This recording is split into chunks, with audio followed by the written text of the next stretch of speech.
एक गांव में हीरा नाम का एक किसान रहता था। वो बहुत ही आलसी था और दिन भर सोता रहता था। हीरा की इस आदत से उसकी बीवी काफ़ी परेशान थी। हर रोज़ की तरह हीरा सो रहा था। उसकी पत्नी आती है और कहती है, गांव के सभी लोग अपने अपने खेतों पर काम करने के लिए निकल गए हैं, लेकिन ये अभी भी सो रहे हैं। इस आदमी का क्या करूं? मेरा तो नसीब ही खराब है। इतने में हीरा नींद से उठ जाता है और कहता है, क्या करूं भगवान, मुझे काम करने का मन ही नहीं होता। कहीं भी थोड़ी देर बैठ जाऊं तो मुझे नींद आने लगती है। यह सुनकर उसकी पत्नी कहती है, अपने पास पूरे 4 बीघा जमीन है, फिर भी हम गरीबों की जिंदगी जी रहे हैं। उठो और आज पूरा खेत जोत कर आओ। काम पूरा नहीं किया तो घर आने की हिम्मत मत करना। खाना भी तभी मिलेगा जब तुम पूरा खेत जोत कर आओगे। बीवी की डांट सुनकर हीरा खड़ा होता है और फावड़ा लेकर खेत की ओर निकल जाता है। बाहर धूप बहुत तेज हो चुकी थी। वो सीधा जाकर पेड़ की छांव में बैठ जाता है। बैठते ही उसे नींद आने लगती है, लेकिन तभी बीवी की डांट फटकार याद आ जाती है और वो खड़ा होकर फावड़ा चलाने लगता है। थोड़ी देर तक काम करने के बाद हीरा को पसीना छूटने लगता है। पसीना पहुंचते हुए कहता है, थोड़ी देर आराम कर लेता हूं और पानी पीकर दोबारा काम पर लग जाऊंगा। वह पेड़ के नीचे जाता है, जल पीता है और आराम करते करते सो जाता है। कब शाम हो जाती है पता ही नहीं चलता। जब हीरा की नींद खुलती है तो उसके सामने एक बूढ़ी औरत खड़ी होती है। बेटा, अगर 2 बूंद पानी हो तो मुझे पिला दो, मुझे बहुत प्यास लगी है। हाँ हाँ माँ जी, मेरे पास पानी है, लो पी लो। पानी पीकर वो महिला कहती है, बेटा, क्या तुम्हारे पास कुछ खाने को है? मुझे बहुत तेज भूख भी लगी है। लेकिन माँ जी, मेरे पास तो खाने को कुछ भी नहीं है। मेरी बीवी ने मुझे खाना नहीं दिया है। उसने मुझसे कहा है कि अगर मैंने खेत पूरा नहीं जोता तो खाना नहीं मिलेगा। मैंने बहुत देर तक काम किया लेकिन पूरा खेत नहीं जोत पाया। मुझे काम करने का मन नहीं होता। जहाँ भी बैठता हूँ तुरंत नींद आ जाती है। तभी वो बूढ़ी महिला एक परी का रूप धारण कर लेती है। यह देखकर हीरा हैरान रह जाता है। हीरा, तुम आलसी हो, इसमें तुम्हारा कोई दोष नहीं है। लेकिन शायद तुम्हें पता नहीं, इस खेत में तुम बहुत सारा सोना उगा सकते हो, जिससे तुम्हारा आने वाला समय सुख और शांति में बीतेगा। अच्छा, लेकिन कैसे? देखो हीरा, तुम इस खेत में धान की फसल करो। तुम्हारे इस पूरे खेत में 3 धान सोने के उगेंगे, जिससे तुम अपनी गरीबी दूर कर पाओगे। हर बार धान की फसल करने पर सोने के धानों की संख्या बढ़ेगी और धीरे धीरे पूरा खेत सोने का बन जाएगा। ऐसी बात सुनकर हीरा सपनों में खो जाता है और सोचने लगता है, फिर तो मुझे काम भी नहीं करना पड़ेगा और जब चाहूं तब सो सकता हूं। इतने में परी गायब हो जाती है। हीरा घर वापस जाता है और अपनी पत्नी को सब बताता है। उसकी पत्नी पहले तो उसकी बात पर भरोसा नहीं करती।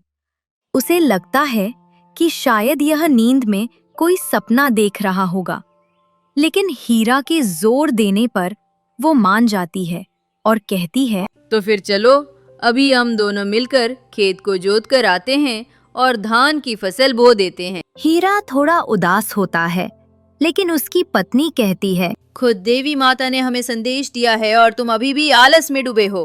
पत्नी के जोर देने पर हीरा को खेत पर जाना पड़ता है।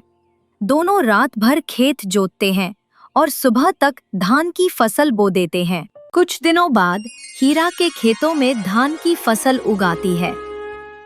फसल के कारण खेत का रंग सोने की तरह लग रहा था। इसे देखकर हीरा की पत्नी कहती है, सुनो जी, क्या ऐसा नहीं लगता कि इसमें एक नहीं बल्कि सारे धान सोने के हैं? देखो तो खेत कितना प्यारा लग रहा है। हाँ भगवान, लेकिन परी ने तो कहा था कि सिर्फ 3 धान ही सोने के होंगे। हीरा और उसकी पत्नी फसल का ध्यान रखते हैं, समय समय पर पानी देते हैं और उसकी देखभाल करते हैं। फसल पककर तैयार हो जाती है। फिर दोनों खेत पर जाते हैं और उन सोने के धान के ऊपर चर्चा करते हैं। सुनो भाग्यवान, अब चलो मिलकर उन 3 सोने के धान को ढूंढते हैं। पागल हो क्या? अगर लोग हमें ऐसा करते देखेंगे तो वे शक करेंगे। हम पूरी फसल काट कर घर ले जाएंगे और फिर सोने के धान खोजेंगे। अरे नहीं, इतनी फसल मैं अकेला कैसे काट पाऊंगा? एक काम करता हूँ, गांव से 2-3 आदमी को काम पर लगा लेता हूँ। हीरा की पत्नी गुस्सा होते हुए बोली, अगर हमने दूसरों से धान कटवाया तो क्या पता वे ही सोने के दाने चुरा ले। नहीं, हम दोनों मिलकर ही पूरी फसल काटेंगे। फिर हीरा और उसकी पत्नी दोनों फसल काटना शुरू करते हैं। तभी गांव के कुछ लोग उन दोनों को अकेला फसल काटते हुए देखते हैं तो कहते हैं, अरे हीरा भाई, अकेले अकेले क्यों लगे हो? फसल तो काफी है, इसके लिए 2 आदमी और कर लेते। नहीं नहीं चाचा, मैं और मेरी पत्नी दोनों मिलकर इस पूरी फसल को आज ही काट देंगे। और वैसे भी साथ काम करने के लिए कोई मिल भी नहीं रहा। अरे नहीं मिल रहा तो चलो हम ही तुम्हारे साथ काम कर लेते हैं। ये सुनकर हीरा की पत्नी बोली, नहीं चाचा जी, हम दोनों ही इस काम को कर लेंगे, आप परेशान मत होइए। ये सुनकर वे ठीक है कहते हुए चले जाते हैं। हीरा और उसकी पत्नी दोनों धान की पूरी फसल काटते हैं और घर ले जाते हैं। वे दोनों मिलकर धान और भूसे को अलग करते हैं और फिर उसमें सोना ढूंढते हैं। काफी कोशिश करने के बाद भी सोना नहीं मिलता। इस पर हीरा और उसकी पत्नी उदास हो जाते हैं। हीरा की पत्नी हीरा से कहती है, सुनो जी, सोना तो नहीं है, अब क्या करें? हाँ भाग्यवान, सोना तो है ही नहीं इसमें। एक काम करता हूँ, मैं इस धान को जमींदार को बेच आऊंगा। वैसे भी हम इस धान का क्या करेंगे? हीरा उस पूरे धान को जमींदार के पास लेकर जाता है। जमींदार हीरा की फसल देखकर काफी खुश होता है क्योंकि उसका पूरा धान सोने की तरह चमक रहा था। इस पर जमींदार खुश होकर उस धान के बदले हीरा को बहुत सारे पैसे देता है, जिसकी हीरा ने कभी कल्पना ही नहीं की थी। इसके अलावा जमींदार अगली बार के फसल के पैसे हीरा को पहले से ही दे देता है ताकि अगली फसल भी वो खरीद सके।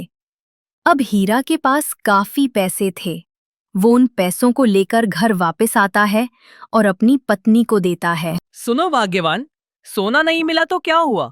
देख रही हो ना, इतने पैसे पहले कभी नहीं थे हमारे पास। हाँ हाँ, सही कहा आपने। मुझे तो यकीन ही नहीं हो रहा है, इतने सारे पैसे एक साथ देखकर। सुनो, जिस देवी ने आपको दर्शन दिए हैं, उन्होंने हमें सोना देने को कहा था, लेकिन उस सोने से हम इतना भी पैसा नहीं कमा सकते थे जितना कि हमने अपनी फसल को बेचकर कमाया है। अगर हम हर साल इसी तरह फसल करेंगे तो हमारे पास काफ़ी पैसा होगा, जिससे हम अपनी आने वाली ज़िंदगी को अच्छे से व्यतीत कर पाएंगे। हम देवी की बात को समझ ही नहीं पाए। उनका असली मतलब तो यही था कि तुम्हारी फसल किसी सोने से कम नहीं है। अब हीरा और हीरा की पत्नी मन लगाकर अपनी फसल को सही से बोते, सींचते और उसे बड़ा कर फसल पकने पर उसे जमींदार को बेच आते। धीरे धीरे हीरा के पास काफी सारा पैसा आ गया और अब हीरा और उसकी पत्नी दोनों सुखी सुखी जीवन व्यतीत करने लगे।